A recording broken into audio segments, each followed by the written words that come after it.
Hello, good evening and welcome for the second time this evening to the LFC Daytrippers. This is our build-up show, looking forward to Arsenal versus Liverpool, and the show is brought to you by Paddy Power, a bookies, a website and an app. If you gamble, please do so responsibly, and if you do, please choose to do so with Paddy Power. So, now that that's out of the way, I'm the host, Keith Plunkett, and tonight I'm joined by two regulars at this stage on our podcast. I'm joined by Alex from the Cop TV. Alex, how are you? Yes, I'm very good, brothers. How are we? Top of the morning to you, top of the morning. And I'm joined by the main man, Stro, back again. How are you, my man? Good, man. Good. Very good. Excellent stuff. Living the dream, lads. Living the dream, you know. The listeners are in for the treat tonight because we had Gavin Grays on there at 8 o'clock and they had that, and now they're back on for a bit of us to talk about Arsenal. So, a few bits to talk about, and I want to get your opinions beside the match. Before we go on to the match, I want to get your opinions, lads, on some of the reaction to the Man City overruling of the ban and some of the comments that's coming out from the managers basically today. Alex, I'll come to you first. What are you making of some of the stuff that like Guardiola is coming out with, Mourinho and Klopp? Yeah, I mean, Guardiola's come out and said he demands an apology from everyone. I don't think he's going to get that, to be honest. I think he can try, but I can't see anyone apologising. Listen, it's a tough one because my mate, Kyle Walker, the presenter at Man City, he did a story today, you know, reacting quite sarcastically to it. And obviously it was early morning. I haven't had my tea yet. So I must have gone like, bro, come on. You know that's a disgrace. Don't be making it some sort of satirical joke, you know, that you've got away with it. And he said, well, you know, that's the rule books have said that they haven't done anything wrong. But then I'm like, well, why have you been fined 10 million then? That means you have done something wrong, surely. So listen, the managers can say what they want. I agree with, to be honest, Mourinho for the first time in my life. I was a nodding dog watching him for the first time ever. And last time.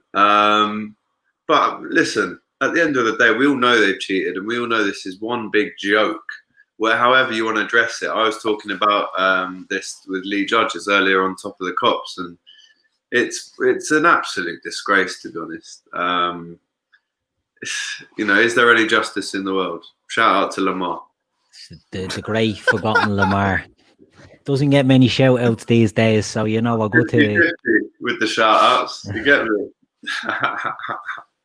Where's Stro gone? Great artist. Really is back. Oh yeah, one of the greats. And Stro, our feet on the ground in Manchester. What's the vibes over there? For the 15 City fans that actually live in Manchester, they've got away with one. They know they've got away with one. Yeah. They really have. Obviously, it sounds bad saying this, but coronavirus has done well for City. Realistically, if coronavirus doesn't happen and we don't have this pandemic in, UEFA don't relax financial fair play, I can guarantee that the ban would have been held. Because the thing is, it's like when you look back at, so I was saying this on the radio show that I do with JB and Flawless yesterday, was if you look back at the statement UEFA initially released, it's serious breaches of financial fair play. Yeah. Serious breaches. So if UEFA found serious breaches, how come the Sport of Arbitration has turned around and said that they can't find anything? None of it makes sense. And then what, they've been fined £10 million for not replying to emails? Like, It just doesn't add up. Exactly. So yeah, they've got away with one big time. And it just goes back to what everyone knows in normal day-to-day life, money talks. Exactly, and the thing that's, you know, all this nonsense about apologies and all, you know, they weren't found, you know, not guilty, innocent of any. They were fined €10 million because they were guilty. They got off because the time was just beyond the statute of limitations, you know what I mean? And demanding apologies and all this sort of thing. It's pretty farcical. Look, my take on this is fair play to them. They've got away with it, but you know, slink into the background now. Don't be doing an OJ Simpson and starting to bleed and release books about how you got away with it and all, looking for apologies all over the place. It's just a bit mad. And as Shawnee's at the throne in the chat there, Pep's a wanker, and the apple doesn't fall far with Arteta. We beat them fair and square. The sovereign state is yet to secure the Champions League, so let's hope that continues. And that's true. Guardiola going on about, see us on the pitch and all this. Like, Liverpool have gone head to head with them and beaten them, So I don't know why some Liverpool fans are reacting sort of like it's the end of the world. It's far from it, it's far from it. So we'll see how it goes next year. It's really annoying. It's actually just morally wrong. It's morally wrong, is dead right, Alex. It is morally wrong. And when Air Club, and look, we can take the moral high ground on it. When Air Club are trying to, do it in a sustainable way, and you see others flouting the rules like that, it is frustrating. And you can understand it from Klopp's point of view, and I suppose Mourinho has his own take on that as well. But look, it's a talking point, and it's one I just wanted to get his views on before we move on to the Arsenal game. But I think it could rumble on. Do you reckon UEFA will try and take it any further, or is that? Can it go any further than it already has? I mean, we all got the notifications on our phone in February. Man City get banned from European football for 2 years. First reaction to that for me was, well, they'll appeal it and they'll get 1 year. That's what I thought happened. That's where I thought it was going to go. People are saying, I'm not surprised. I am surprised by this. I'm surprised that this is still happening, stuff like this. So for them to get no years, it's mad. Like, sorry to interrupt. I was going to say, it's a good question, because what do UEFA do now? Because if in 1 or 2, 3 years' time you've got a club that's deliberately breaching financial fair play, UEFA, after this ruling, haven't got a leg to stand on. It's left them in a shit situation with everyone. Is it a case of UEFA? I know the lads done the club pod on the Daytrippers last night, and they were talking about maybe it's people are looking at it the wrong way, that FFP is dead, but maybe it's a chance for UEFA to just tighten her up and try and cut out, because it was UEFA that ballsed up, by not charging them or whatever at the time. But maybe they'll look to tighten up their regulations going forward. It's no use, when PSG and Man City are getting away with it now. It'll be the likes of an AC Milan in 2 years. They'll get hammered. Do you know what I mean? When they overspend, and they'll be an easy sort of an easy team to lash out of it. Do you know what I mean? So it's frustrating, but look, it is what it is. It's all just a bit of fun at the end of the day. It's money laundering and sports washing and all that. It's all great crack, really, isn't it? But we won't get involved in that, because that's not what we're here for. We're not about all that. We're here to talk about Arsenal versus Liverpool. Stro, I'm going to come to you. Arsenal versus Liverpool. What do you make of this traditionally? Is this a fixture you look forward to, or is it one you're sort of a bit sketchy about? And I'm talking about the one at the new Highbury, whatever they're calling that, the Emirates. They've always been entertaining games. So just from a football point of view, it always breeds goals. They're always mad games. Like Mane's debut, I think that ended up 4-3. The 3-0 game just before Christmas the other year, and they're always entertaining games to watch. It's just, I find it frustrating, because Arsenal are terrible. Like, they're an awful side. Like, I mean, you look at the London derby on the weekend, and it's just like they can't defend to save their lives. And it's like, I look at it and we really should be going there and putting 3-4 past them. But traditionally, for the past few seasons, regardless of how good our attack's been, it's like Old Trafford. It's just a ground that we just can't seem to play at for some reason, and I just can't get my head around it. Alex, would you be the same? For me, it's a bit different, you see, because I grew up in North London, and around me is just Arsenal fans. I grew up around the era around here where, everyone had a red stripe through their hair for Freddie Ljungberg. And so I've seen them be great, and I've seen my mates kind of since 2006, when they move into the Emirates, slowly just fall away and become a pathetic excuse for a club. Really, and it's bad. I say that because, I mean, they're easily the third biggest club in England. And I say that in sadness, because I've seen them be up there. Yeah. And I went to my old man took me to my first away game at Highbury when I was 6. So it is a special club, Arsenal. To see it so toxic from the top downwards is actually quite sad. So it means a lot to me. Like Stro said, always a lot of goals. That's guaranteed. Like Stro also said, in the last 2 seasons we've drawn there. But I mean, I was outside the Emirates yesterday with Robbie and Troops. Troops reckons it's going to be 3-0 to Liverpool, and so do I. The only silly sausage who said that it's going to be 2-2. But genuinely, like Stro said, you look at how they played against Spurs. Going forward, they're nice to look at, but I suppose the lazy narrative from Arsenal fans is, oh, we're like you, but in 2015. I mean, to be fair, we had a serial winner in 2015 as a manager, and they don't.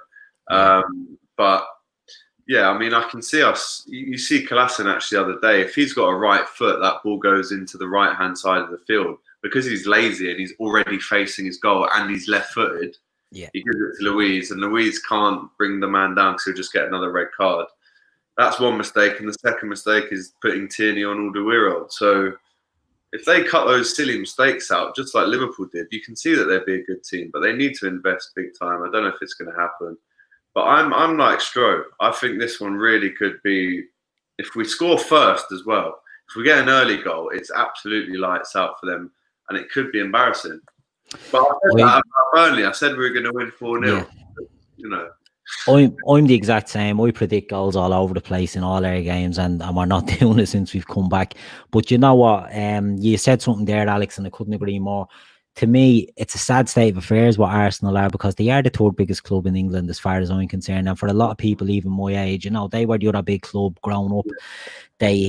You mentioned Freddie Ljungberg, and it's something I wanted to get on to, is the sort of goal threat that Arsenal have. And I was looking, right, so we'll move on to it now. We all know Aubameyang's that goal threat. Yeah. He's got, 19, 20 goals in the league. Lacazette is the next one up with 9. And then it's Pepe with 5. And I think Pepe's goals, he's probably got 1 from open play maybe, and the others have been free kicks and pens. Yeah.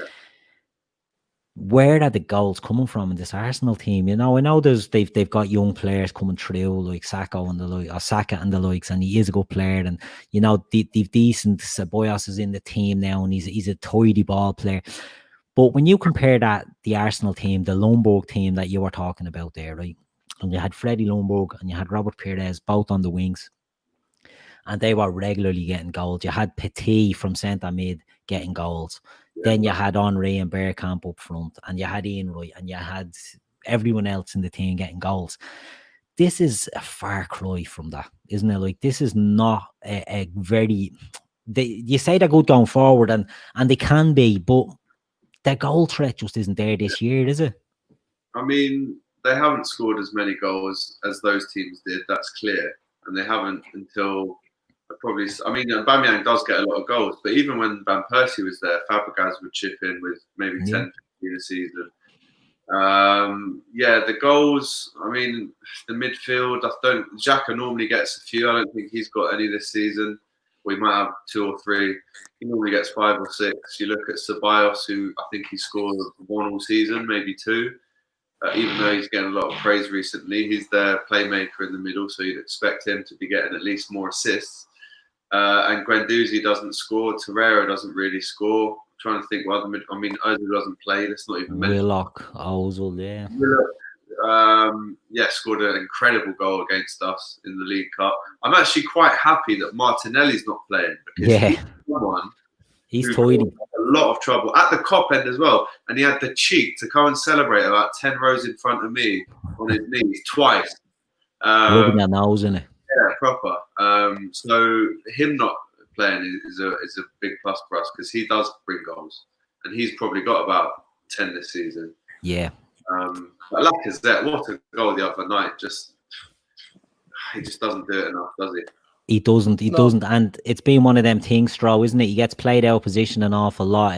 Do you see a threat coming from the Arsenal front players, or are you happy, as Alex said, that the likes of Martinelli most probably won't be playing? Like, would you be happy to see a Lacazette, Aubameyang, and I'm assuming Nketiah, is he suspended? Or is he I think back? he's just coming back from his ban. Is he back? Oh, is he back now? I think he's either. I think this is either the last game or this is the game where he returns. I know it's one of them. And do you feel that the goal threat of Arsenal now, is it just a case of you stop Aubameyang and you're literally cutting off their goal threat at the source there? Is that everything else then is just what happens? I know Alex said about Ozil not playing. I think that's a huge loss. What do you think of that? Yeah, no, I agree. I mean, you look at that Arsenal team, it's crying out for a Mesut Ozil, that kind of player who can find the eye of a needle pass, he's like a pitlock, he can just unlock defences with certain balls. But the problem with Ozil is you can clearly see he's not interested. But the thing which not worries me, but the thing when you look at games like this against teams like this who have got nothing to play for, is we are their biggest game of the season. When Liverpool come to town, especially this season, because of the fact that we've just won the title, everyone wants to try and take that scalp from us. Now that we've won it, everyone wants that victory in their belt. So, and you've seen it with Burnley on the weekend, like, great performance from them, because it meant, even though they've got nothing to play for, the fact that they've gone to Anfield and took points from us, stopped that record, that's their biggest achievement of the season. And you look at this Arsenal team, they're not going to finish in the Europa League. They're not going to finish in the Champions League. They're a mediocre team. They've got nothing to play for. But the fact that we've just won the title, and potentially they can go out and beat us, and be, whenever it comes to, oh, well, Liverpool won the title, oh, but we beat them that season, they'll cling on to it. So, the likes of Aubameyang's got a point to prove because it's Klopp. Lacazette's got a point to prove because of everything that's been said about him. They'll raise the game, but yeah, you look at that team, and Alex got it absolutely spot on a second ago when he's going through the players in. You don't know where the goals are going to come from. If you take Aubameyang out of that team, there's nothing that really fears you with that Arsenal team. Like, not even defenders are chipping in with goals, which you normally see from clubs. So yeah, it's a weird one, Arsenal. I just can't put my finger on why they're not functioning as a front line and as a unit. It's strange. Yeah, it is, and a lot of people in the comments, Barty has his comment there about Ozil stealing the living, 350k a week. Aidan Andrews saying that Ozil hasn't been playing, he's being garbage. And like, he's a player that he divides opinion, but I'm actually a big fan of Ozil, and I can't understand how they can't work him into the team and get something out of him, especially if you're paying him all that money. Like, they seem to be, I don't know, going out of the way to alienate, but maybe I'm picking that up wrong. I'm delighted he won't be playing, because he's the type of player that can just cut you open. Now, one thing I will say is, Stro, you said it there, teams look at Liverpool as their cup final now, and especially now that Liverpool have dropped that intensity. Do you know what I mean? It's not like it was pre-COVID, where we were just a machine, and even when we weren't playing well, we were grinding through. We've dropped it down maybe 5-10%, and it gives teams a chance. In the tweet for this pod, I put, does Arsenal season start now? Do you know what I mean? Because I have the same opinion. They could pick it up at nearly as a cup final, but in all honesty, I cannot see it happening. If Liverpool are really show any intensity, I can really see them giving them a good licking. Is there any? Are we overlooking Arsenal? Because one thing I've asked you to was how you found the away game against Arsenal every season. If Anfield, we always give them a spanking, but this away game, we never. I think it was you, Stro, said we never really perform at it for whatever reason, and I'm just a bit worried that.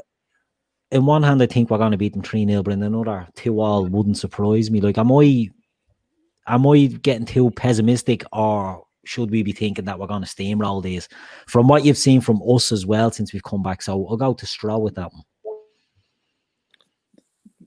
To be honest, I think you've hit the nail on the head. It's not about Arsenal. This is never, and this will never be about Arsenal. It's how we approach it. Yeah. And that's how it's been since we've won the title. It's how we've approached games. Like, look at the Manchester City game, for example. Don't get me wrong, they're a fantastic side. We're still 21 points ahead of this so-called fantastic side. And the only reason why we got beat in a manner that we got beat, because you can clearly see that we weren't at it. And against teams who are half decent, if you're 5 or 10% below your normal level, they're going to give you a game. Burnley, like I mentioned, a prime example. And I don't think we're overlooking Arsenal. I mean, like, obviously, like I said, I've got the third eye viewing. And JV and Flawless and me have a saying, whenever an Arsenal player or whenever Arsenal sign a player who's quality like a Lacazette or a Pepe, they get Arsenaled and they just get ruined there. So it's like, the problem is with games like this is, how do we approach it first and foremost? Like you said, if we've got the intensity, I think it'll be 3, 4, possibly 5. But it's all about how we approach it, especially now that we've won the title. And like I said, this is a cup final to Arsenal. This is a huge game for them, especially off the back of the derby, because you know that's going to be hurting. I couldn't agree more. And Alex, how do you think? I get what you're saying, Keith. About it, we could. I mean, for me, it all depends on the first 25 minutes. If we score, then I'm like, right, well, if we get another one before half time, and we don't. I mean, listen, we threw a lead away against Burnley, but we don't throw away leads anymore after 2-0. Once it's 2 or 3, it's game over. And it just depends. The first 25, though, you never know. You don't know what could happen. They could score first, and then we're on the back foot. Because it can be like that at the Emirates. We've had a lot of draws there down the years where it's very tight. In the Champions League as well, I remember Cal getting one over the line, and it was 1-1 that we took back to Anfield. I can remember the last game they actually beat us in any competition was that 2015 4-1 defeat at the Emirates. They haven't won Anfield since like 2010, but we haven't won there since 2016. So it could be one of those cagey ones. But if I'm Klopp, I'm saying, right, let's get this game finished in the first half an hour. Let's be absolutely ruthless. And you've seen how many chances we've spurned in the last 2 games alone. If 3 of those go in, we're absolutely laughing. And then we bring on the Harvey Elliott's, the Nicos, the Curtis Jones in 60 minutes plus. Yeah, I agree. Tony smacks it on the head there. That back 3, I've seen Jenga more stable than them. On the floor as well. So. It's so true, isn't it? I mean, I think that'll be the tone. I think sometimes you can tell with Liverpool, you know, how the game starts, whether they're at it or not. You can also tell by Arsenal, you know, if they look flaky at the back, if you don't put your foot on the throat, you might scutter your way through. But all that needs to happen for us to know that we're going to win that game, if the first 10 minutes go by and Arsenal boot it out when they were supposed to get it to feet for a throw-in, and Luiz starts arguing with Kolasinac in the first 10 minutes about whose fault it was, that's when you know we're going to win the game. Because if them two are arguing and not together, they'll just give it to us. Yeah, it's a great point, because there's so much sort of, there doesn't look to be much of a team cohesion there in the Arsenal team at the moment. And maybe it's, you know, Arteta needs time to sort of weed out some of the players. But then you see contract extensions for the David Luiz's of this world, the Cedric Suarez, Pablo Mardi, all these guys. So I don't know what way he's planning on building that. Now, he has, before I move on to Arteta, what we were saying there about how Arsenal start, if that back 3 starts acting the maggot, and we had, let's say, Naby Keita playing, and against Brighton, Naby Keita was pressing, you know, from early on. If we start the game like that, they're in big trouble, you know, and you don't want to let them play their way into the game, is what I'm sort of getting at, you know. Make them, punish them and keep them sort of in trouble is the way I'd be looking to do this. Do you think Arteta might have something up his sleeve, Alex, or do you think it's the same old Arsenal just with a different manager, or what do you think? Well, he must have had something off his sleeve for the Tottenham game, surely, and that didn't work. So he can have, the thing is, people can have what they think is something up their sleeve when they play us. But like Brighton, if we score 2 goals in the first 8 minutes, the game's over. No matter what, you could have anything up that sleeve. I was going to say something there, but it's probably inappropriate. Yeah, you could have anything. Yeah, you could have. No, it was a reference to someone who went missing and is still not found. Then we'll move on. quickly move on. But what I'm saying is, you can have a plan, but your plan just becomes a salvation plan after 10 minutes if we get it right. If your plan, I suppose, is giving the ball to David Luiz to play out of back, you know, the plan is in trouble from the outset. It's one that, I mean, Arsenal, for example, Gav has said numerous times, and I've agreed with him, that they're a fascinating team, and you'd nearly love to deal with Pod about them alone, because they're the worst big club, aren't they? Yeah, Gav said that loads of times, to be fair. They're the worst big club in the Premier League. Yeah, I mean, it is sad, man, because like you say, we've seen them up there, and I feel for the fans now, because they're just going through.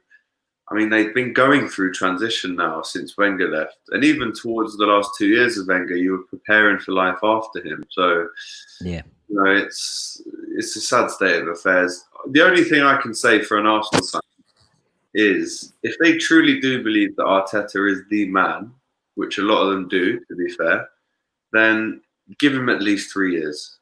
Yeah, you have to give him 3 years. If not, you might as well get Mourinho in next season. Yeah, and that just recycles the cycle. Obviously, it just starts again, and your plan, it's another 3-year plan that lasts a year, another 3-year plan. There's no stability, you know. There's no stability there, and they need to get that. Stro, do you think Arsenal? Do you think Arteta could be building something there? Is it? Can you see any green shoots for them that they can look to build on? I think you can see he's definitely improved him since he took over. You can definitely see that from the patterns of play to, and it sounds ludicrous saying this, but for the first few games, you could tell he'd got them defensively a lot better. That doesn't say much because they're still a shambles, but you can tell there's been definite improvements there. Now, whether he's building something, I've got a completely different take to what most people do when it comes to this Arsenal situation. And people might say I'm being a bit hasty or anything like that, but I watch a lot of American football. Now, obviously, we all know Kroenke's the owner. He also owns LA Rams, big NFL team, massive franchise. And he's in the process of building a £5 billion stadium in LA. Yeah. Here's the problem, though. He's behind on his payments. So he's having to go to the NFL committee and the other teams to help fund the stadium. So what repercussions does that then have on Arsenal? It's like a domino effect. So if he misses payments that way, then what happens? Then he needs to start taking assets and start selling stuff.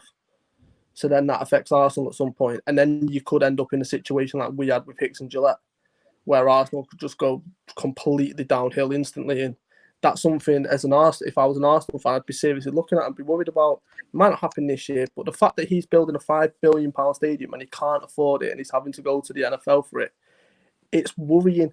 So although Arteta might be the right manager, I don't think they're going to back him. Like, yeah, they've just spent £72 million on Pepe, but they're spending it in the wrong areas. You could spend that £72 million on 3 defenders. That's what Arsenal need. It's criminal. You're spending £72 million on a player that's hardly featured. He scored, 5 goals this season, like you said? Whereas you could go out, you could get a Koulibaly, you could go and get a marquee signing that would strengthen that defence. And they refuse to do it constantly. And when they have got the money, they spend it criminally. So do I think Arteta's doing a good job? Yeah. Do I think he's the man for the job? Possibly. But the Kroenke situation's a really worrying one for Arsenal fans. It's a great point about the Kroenke situation because, he's building that stadium in Inglewood in California, and it's an absolute money pit at the moment. But have you ever seen his ranch that he has in Texas as well? It's bleeding huge, like, and Arsenal fans go mad because he's buying up all this land, he's building stadiums. It's on dodgy ground at Arsenal, and that's one of the things, Alex, that me and Gav have mentioned before, and I'm sure he's probably said to you about, there's no cohesion there from top to bottom. Stro has touched on it there. They might have a good coach in Arteta, but is he going to get the support, or is he going to be expected to work with the youth players coming through? And they have got good youth players coming through. They've got Saka after getting into the team. They've got Reece Nelson, who's highly rated. They've got Emil, what's that? Nketiah, and they've another lad, don't they? Emil Smith-Rowe out on loan as well, that they have high, you know. Is that going to be the route they're going to go down and look to blood in these young players? Do you think that might be how they do it and just get them playing ball? Or I mean, for that to work, it's and challenge with those young players has only happened once in my lifetime. Well, I was born in '94, but the class of '92 is the only time I've ever seen that become title-winning level. I mean, I was talking about it earlier with Lee. It's toxic from the bottom, from the top down. There's so many things wrong with that club. Ozil, for one, is sucking them dry. The owner won't spend money. He won't give the time or support to anyone for more than 2 or 3 years. It's a very. I think, like Stro said, Arsenal sadly got probably the worst to come, and it is sad. But listen. We should be giving them an absolute beating tomorrow, and then after that, I hope that they sort themselves out because, you know, we feel their pain, I guess.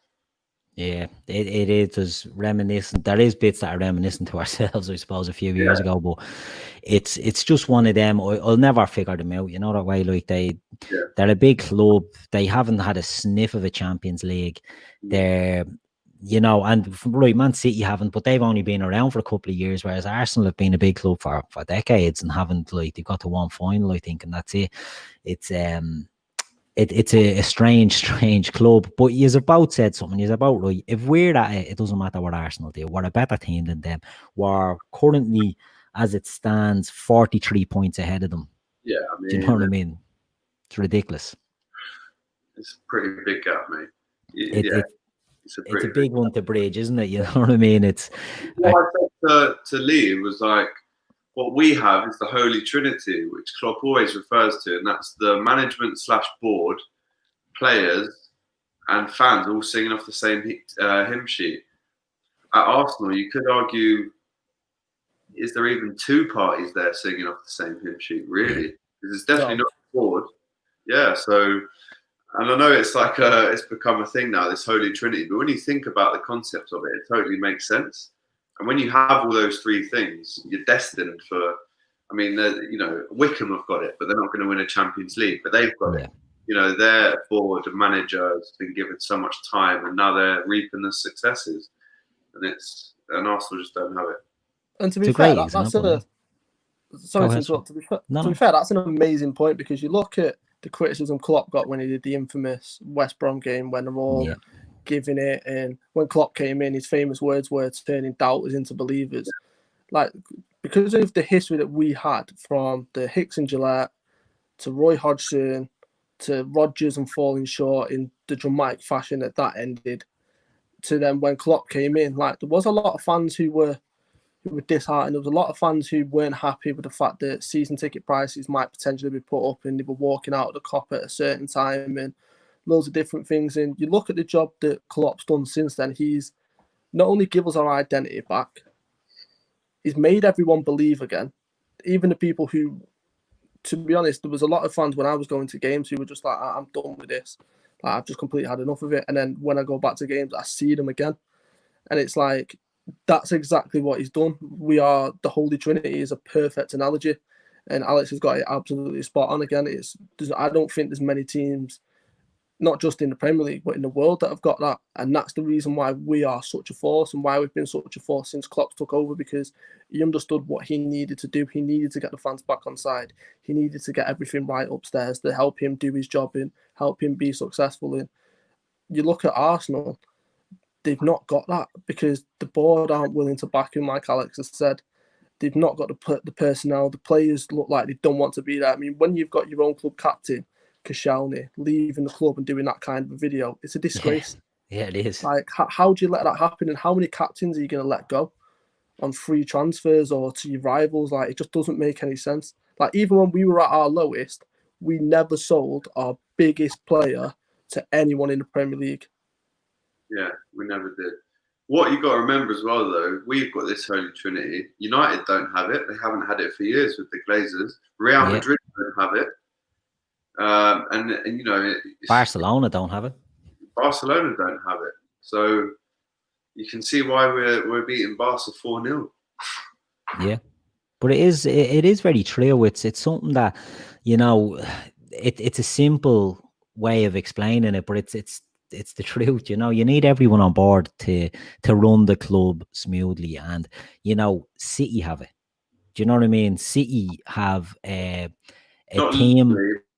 They don't have many fans, but they have a team, and they have owners that you know, we won't talk about how they do it, but you know, they're all on the same page. You know what I mean? It's not it, but how people is it?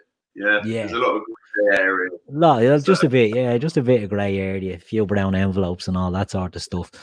But Kevo, Kevo Sullivan put a good point in there about Arsenal, and we all know they've needed to invest in the spine for a decade and have refused to do it. It's so baffling how it was yourself, Stro, said, you know, they're buying Pepe. They're paying 72 million for Pepe, but they're paying it in installments for about the next 5 years because they could only pay like 20 million up front, and then it'll be something like 20 and 20 and 10. You know, they're investing poorly, and they get linked with the likes of Thomas Partey now all the time. I don't know if they'll sign Thomas Partey. I think they'll be looking at another bleeding forward somewhere, or a fullback that they don't necessarily need. You know what I mean? Like, there's no, even at the board level, they brought in the guy from Dortmund to be the director of football. Then they got rid of him and brought in Adil, and there was all sorts of confusion at that level. There's just an absolute mess in Arsenal from top to bottom. But on the pitch this season, something I want to touch on, and I'll come to you, Alex. They've only lost 9, which is less than City, less than Chelsea. Oh, it's this. Is it the same as City? Same as City, less than Chelsea and less than Leicester. But they're just draw merchants, aren't they? They're just playing ridiculous amount of draws. What we said earlier about where their goals come from, that's probably a reflection of it. They drew 12 in their Invincible season, to be fair, so they know about drawing. If Troops was here right now, say it louder for the people in the back. Say it louder.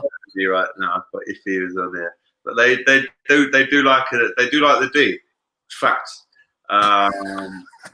You know, so yeah, they do draw a lot, but they lose well though, don't they? If they're gonna lose, they bloody do it well. They don't by half measures. They fucking lose. Good value for the loss. Your money's worth for that L. Yeah, it's, in fairness, they, you know, it's never a dull moment, I suppose, looking from the outside in. And I know, like, Alex, you've sort of done a lot of work with some of the famous or infamous Arsenal fans that we'd see on sort of YouTube and all. Yeah. Are they sort of, is the feeling amongst them that, I've seen some of the videos, obviously, everyone sees the videos, it's, is that over exaggerated, or is that the feeling, you know, that they just go on apeshit? The frustration is just boiled over all the time. Do you know what? The once and only time I'm ever going to big up Terry Flewers, I have to big him up for that DT video he did, because that had years, bro. The Michael Jackson kick, it was quick there. But Terry's been baiting me a lot recently, so I'm half in the mind to block him, to be honest. But no, I think the guys at Arsenal Fan TV, I can tell you now, and I told you this before we went on air, Keith, they are exactly the same as they are when the camera's on. It's just so funny. Like, even to walk that, like, I've been in their office before, and Troops, who just absolutely screams when he talks anyway. He was talking about a debate between Wiley and Stormzy and who is the true king of grime. And he was going mental. And there was no cameras in the room. And he was, like, honestly, I was next to him. I was like, mate, let's just bring the decibels down. He was shouting so much. So he's like that all the time off camera. Robbie's just a good dude. DT's quite funny, to be fair. Ty's just fucking deluded. But do you know what? I think as a fellow fan channel, what we have to do, I think, is actually stick up for them, because a lot of people say, "Oh, they're toxic. They bring toxicity in the club." I'm sorry, but all they're doing is paying money to go to the match and giving us their true reflection of how they feel, and that's what we do.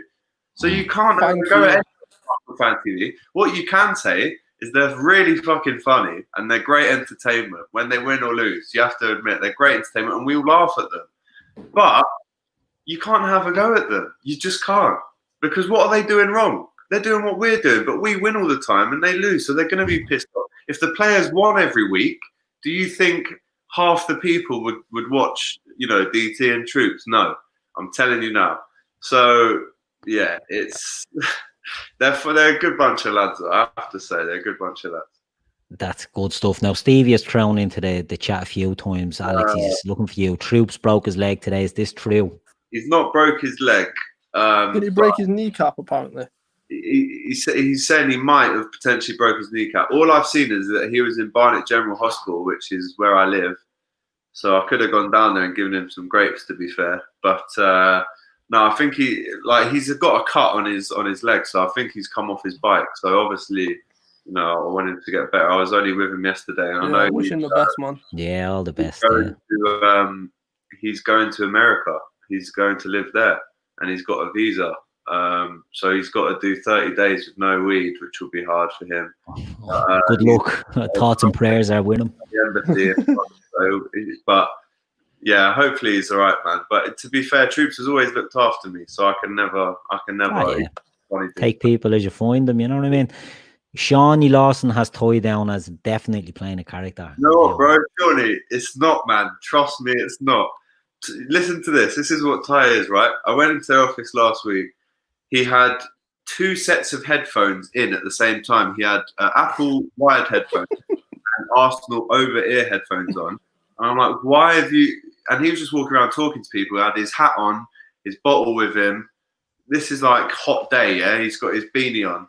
And I'm like, why have you got 2 sets of headphones? Like, where's this all coming out of? And he goes, oh, well, you've got your DAB radio, which this is. Nice little wallpaper, that, by the way.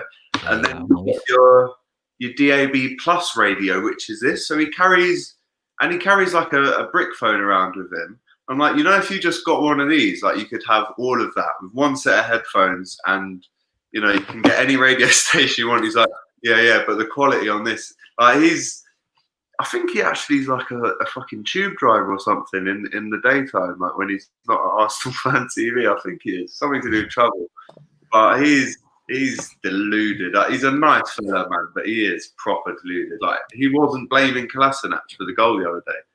He's deluded, bro. Yeah. Look, it's all good crack, you know. I think it's one of them. I think our Arsenal fan TV is something that a lot of people have jumped on, and it's helped them grow. And look, we all do fan media, and I support fan media, whether it's Liverpool related or whether it's Man United, Arsenal, any of them. I think it's a great sort of format and platform for all fans. So look, some people take the piss out of them, you know, but it's the sort of stuff I like, so we'll let them away with it this time. We'll move on to go ahead. Address it, that Jonathan Davis comment, if you just want to pull that up. So on my show tonight, I was going to have Claude and Lee Judges on, and we put a tweet out saying that we were having them both on. And then throughout the day today, a video came out where Claude has made a comment when Son got substituted. And, you know, the video is out there. I'm sure a lot of people have seen this today. It's probably got 200,000 views now. But in the video, he says, DVD's going off. Now, there is a joke about Spurs fans making a DVD about wins and stuff, but to say it when Son goes off, I didn't feel comfortable with, and Stro's heard me talk about this before, I didn't feel comfortable with someone who's got that heat around him right now for him to be associated with my name or my show. And he has come out and he hasn't actually apologized. He's kind of said, well, I know what I meant, which is fine. And if Robbie wants to back that, that's fine. But me personally, when I got the call today to say, should we still have Claude on the show? I said, I'm not comfortable with it. So just so people know, he was going to be on my show tonight. I mean, as a North Londoner, you'll understand this. That doesn't mean anything. I mean, I understand that in my eyes that could be seen as a racist slur. That's what I understand. I don't understand why he said it. I can't. And being from North London, that makes no difference whatsoever. So just to clear that up, yeah, because I mean, look, it is what it is. He said it now. I think it would have been a little bit better if he had said, yeah, made a mistake and move on. But listen, each to their own. Me personally, I was on a podcast today with Rinse FM talking about, you know, how strong I feel about kind of calling people out about this kind of thing. So there's no way I could have allowed that, who's got that heat on him right now with the allegations, to be on my show. So yeah, just didn't. Good stuff. And Jonathan backs it up, saying he can understand you being uncomfortable, and think we all can.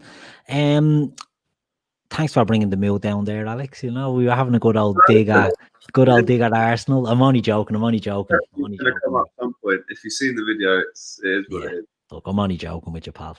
No joke. We'll move on to the game again, lads. So, Stro, I'll come back to you. The predicted lineup. How do you think we're going to line up for this game tomorrow? Can you see many changes? Yeah. Do you think Trent back in for Nico, is it? Yeah, I think the standard back five. So Trent, Gomez, Van Dijk, Robertson, obviously Alisson. Fabinho's a definite. I think we'll see. I think it'll be Wijnaldum and Keita, to be honest. I think this game would probably suit Keita down to the ground. I've had a few people who were Liverpool fans message me like, what do you think about Oxlade-Chamberlain in this game? And I just think that I think he'd be good to bring on. I just don't think this game would suit him starting. So I think Keita, Wijnaldum, and then obviously the front three speaks for itself. I think obviously Firmino's back in, Salah. That's what I can see us going with, and that's what I hope we go with, to be honest. And what about you, Alex? That's exactly the same team I predicted. That same midfield, the same three in the same defence. Yeah, I mean, what's the point in playing Nico from the start tomorrow and Curtis? You know, yeah, we need this 102 points. I don't care what anyone said. I want that desperately. I want that like anything. So we have to win tomorrow, and we have to win against Chelsea. And that's just me anyway. What I'm saying is, let's get the games done in the first half so we can bring the youth through. I agree. Do you know what? You've mentioned something there that I wanted to pick up on, and it's about the 102 points, the 100, whatever we can get, the max we can get. We're getting, it's starting to creep in now that if we don't get this 100 points, that it's somehow not being a successful season. What are you making of that narrative that's being put out there? Stro, what do you think? Like, a lot of people are saying it. Utter bullshit. Yeah. I'll tell you what this is. This is rival fans clinging at any hope and any chance they've got to try and tarnish this season. Anything. Whether it's Liverpool fans celebrating outside of Anfield when we won the title, or it's a disgrace. Somehow that tarnishes the fact that we've absolutely dominated and smashed the league this year. Like, I woke up to about 40 WhatsApps from just United fans that I grew up with, just with videos of it. I was like, yeah, we're celebrating. You guys would do exactly the same thing. I don't give a flying fuck, to be honest. Yeah. But I've seen the narrative and it was, oh, well, you should have gone more in further. Like, obviously I've seen Alex's with troops and they went deep into competitions and da-da-da-da-da. It's like, but what does that mean? Like, did you win any of them trophies? Yeah, like, bro, what are you talking about? Troops is talking because he just shouts over you like what I'm doing to you. But it's like, so yeah, they're clinging on at anything they can to try and tarnish this, because let's be honest, whether we get the 102 points or not, this has been one of the most dominant seasons from a team in this league that you will ever see. Yeah, I think we're already, so if it stays the way it is, we've already broke the record for the biggest gap between first and second. And let's be honest, Liverpool fans weren't saying this. Media were spinning this. The City team that we're doing it to was the greatest Premier League team ever. That's the only reason why we were even involved in that conversation. because they were spinning the narrative last season of how great this City team was. Lo and behold, Pep's ego gets involved, doesn't want to replace Vincent Kompany. He ends up 21 points behind this unbelievable Liverpool team. That's all down to him and his ego, because do I think we'd have won the league this season, even if he went out and got a centre-back? Absolutely. But it wouldn't have been this much of a gap. They wouldn't have lost the games. They wouldn't have lost the same amount of games as Arsenal, which is a disgrace, by the way. And why nobody's talking about how bad of a title defence this is from Pep Guardiola is beyond me. And it just shows that, listen, obviously, I joke about with Terry constantly, and Terry's constantly winding Liverpool fans up, trying to say that we're rattled. Every team is rattled with the fact that they're talking about us not getting 102 points, but they're not talking about what Pep Guardiola's done and how bad of a job he's done. Yeah, it just goes without saying, we have absolutely shook the football world this year, completely shook it, because this is the one thing that nobody wanted in England, was us to win the title, and now we've done it. And you look at our team, and it's like they could go on and win it again and again. Whether we will or not, it's a different story. But we've got everything there, like you said, we've got a holy trinity. Yeah. So, yeah, whether we get the 102 points, like it's a dominant season, and I couldn't care. Like at no point at the beginning of the season, if someone would have turned around to both of you and gone, "Do you want to win the title?" And then you go, "Well, yeah." But do you know what I mean? Like, if you'd have gone, "Look, you win the title last game of the season by a fluky goal," every single Liverpool fan would have snatched that hand off, because we hadn't won it before. I don't care about cup competitions this season. I couldn't care. I seen us win the Champions League last year. When was the last time you seen Arsenal win the Champions League? When was the last time you seen Chelsea win the Champions League? When was the last time you seen United win the Champions League? When was the last time you ever seen City in a Champions League final? There's no discussion to be had there. So I've seen us win cup competitions. Our main focus this season was and always was going to be the Premier League. So the fact that we've got the Premier League in such a dominant fashion and we can still go on and break the record, let the rival fans talk. Let them say that if we don't get 102 points, that it's a calamity of a season and it's a disaster.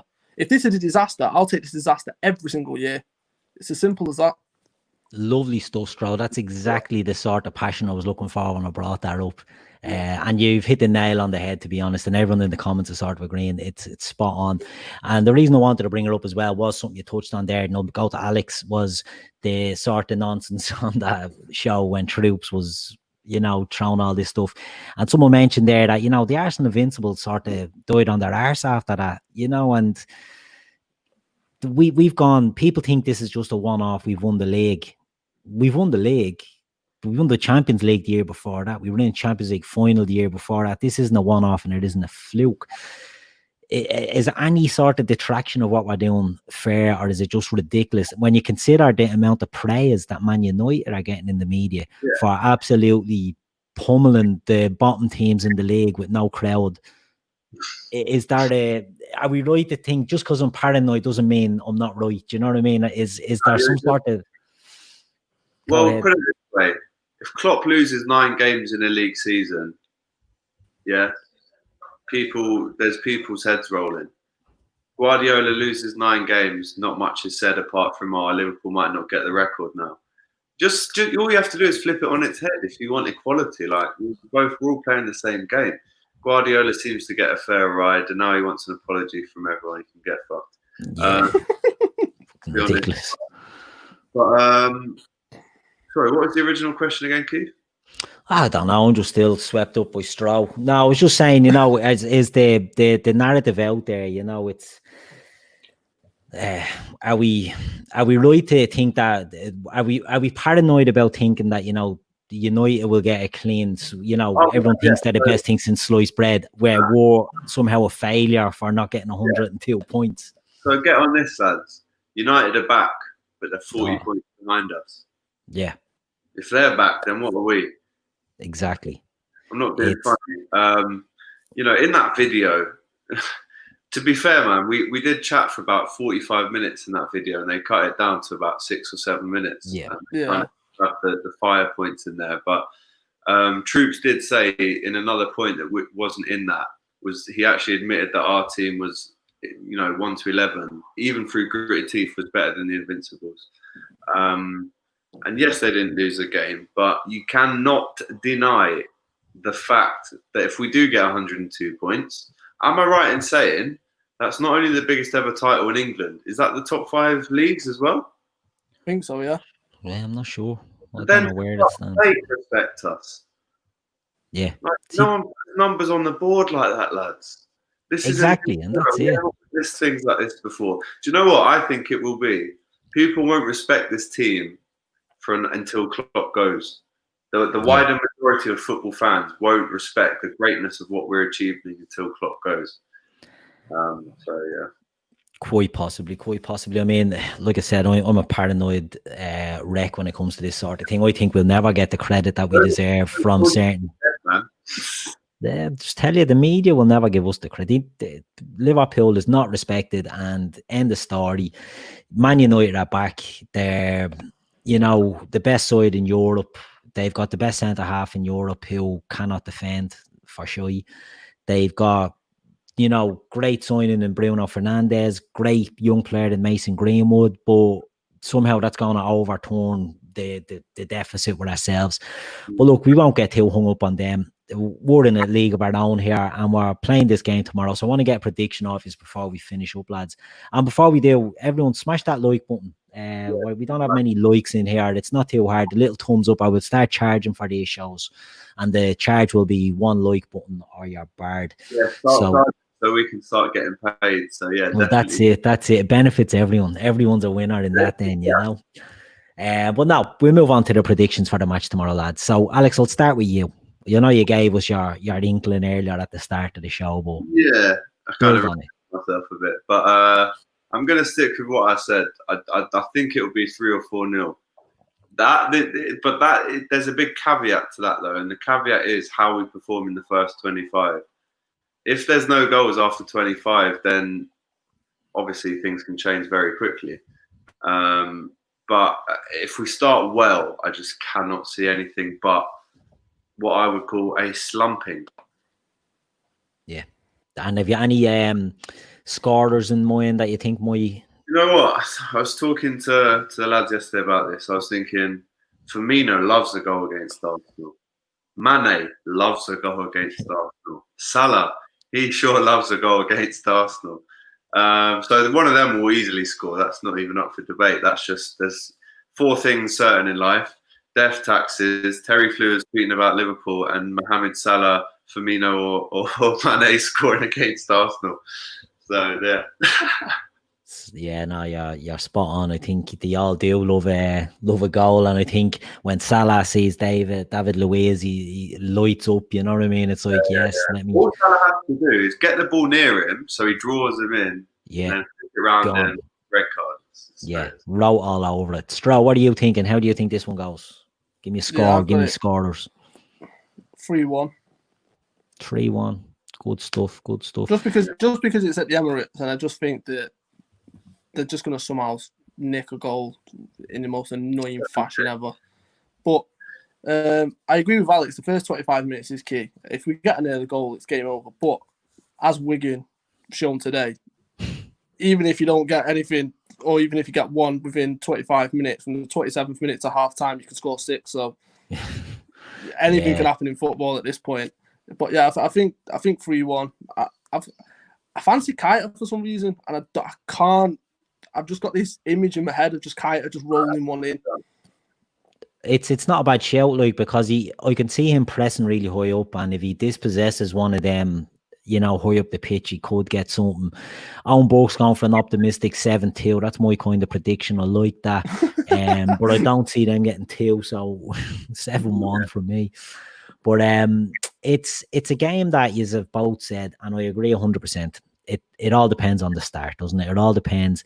If it's a slow start, right, we could be in for a bit of a turgid one. If we get on them straight away, if we sort of pounce on these, we will absolutely marmalade them, and we'll go through them for, I think, 3 or 4 goals. It's one more thing before I go. So obviously, as you know, Arsenal's in North London. I live in North London. I was at my girlfriend's house today, and whenever I've seen the Liverpool team bus this season, it's always had the Ellison's black team bus behind it, which is for the physio, the wider staff, and then in front of it is always the red team bus. So anyway, I'm walking down the street. I'm onto PayPal because I've got like 300 quid in my account and they're not giving it to me. So I'm looking at it and I look up, and in the distance I can see this Ellison's team bus, which has just gone past me. I was just in my phone, and I recognise that, and I've gone like that to see what's in front of it. And obviously a big red thing goes past you in London. That's just a bus. And I've gone, is that a bus? And I've looked like that, and I've seen the Liverpool badge on the fucking bus. The Liverpool lads have driven past me today. It's just, and I sprinted so fast down the road to at least try and get some kind of zoomed in video, but they turned the corner, man, and I was absolutely fuming with myself. I was so upset today. So upset. Training at Brisbane Road, already late in the morning. Honestly, but yeah, it's good to at least know that I've been meters in the presence of greatness. Yeah, exactly. Yeah, it's great. Man. Good stuff. So listen, lads, I've taken up enough of your time there. I want to thank you both for joining us for this show tonight. So Alex, thanks very much. Anyone that's watching, let them know where they can catch you if they want to get more of your content. Yeah, the COP TV. We call ourselves the voice of football's most famous stand, which we all know is the COP. You know, we've got some really good content on there. On July the 22nd, next Wednesday, we have It Means Everything dropping, and I'm doing the voiceover for that tomorrow. So that's like a really emotive kind of slow-mo, me outside Anfield kind of vibe. So that'll be good. We've got fan cams after the game on tomorrow. And then if you want my personal account, I always say it, AGT is always America's Got Talent, but I'm always the second guy under that. So that's what you find me. You're in good company there then. And Stro, what about yourself? Yeah, I'd say. Fake talent. Good stuff. And Stro, where can we catch you? So obviously, Mr. Bloodstro on Instagram, YNWA AWF on Twitter, and then obviously for those that know me, obviously my little sister passed away from mental health, and I've run a foundation charity for mental health in her honor, which is the Alicia Wayman Foundation, which I am in the process of sorting out a huge charity football game. Get me involved with that, story, by the way. 100%, man. Like, everyone's welcome, to the point where, obviously, if you've watched from a third eye view, you've seen Chris Kirkland on the show recently, who could be featuring in the charity football game, and a few others. So yeah, if you're suffering from mental health or you're just struggling, hit me up at the Alicia Wayman Foundation. Love that. Good stuff, excellent stuff. Always happy to promote that sort of stuff. So look, once again, thanks to everyone in the chat tonight for joining us. I know it was a long evening for you with the show earlier. The Daytrippers are becoming like the Widowmakers, putting all this stuff on you. Our partners will be running amok, but sure, what can you do? We're only here for a short time. So look, I'll thank you all again, and I'll bid you all good night.